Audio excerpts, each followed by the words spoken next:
আপনারা দেখছেন সুনামগঞ্জের জগন্নাথপুর উপজেলার ফাইলগাঁও ইউনিয়নের গুতগাঁও সিরাজ মার্কেট নামক স্থানে আজকে ভোরে ঢাকা থেকে সুনামগঞ্জগামী এই বাসটি দুর্ঘটনার শিকার হয়, যার ফলে অনেক যাত্রী আহত হয়েছেন বলে প্রত্যক্ষদর্শীরা জানান।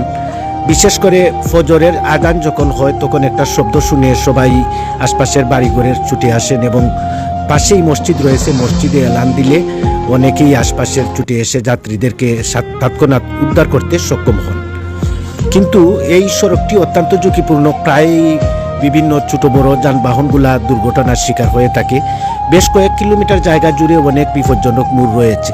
এর জন্য যারা গাড়ি চালক রয়েছেন তারা সচেতন হতে হবে এবং তারা দেখে শুনে গাড়ি চালাতে হবে। বিশেষ করে যাত্রীবাহী বাস যেগুলো আছে দূরপাল্লার ঢাকা সুনামগঞ্জ যাতায়াত করে, ড্রাইভাররা কিন্তু সচেতন হওয়া অত্যন্ত জরুরি।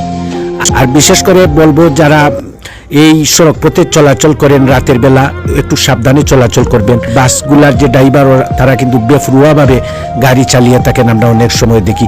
এতে করে এই যে অটো রিক্সা, সিএনজি ইত্যাদি যানবাহন রয়েছে, এই যানবাহনগুলা কিন্তু অনেকটা ঝুঁকির মধ্যে থাকে।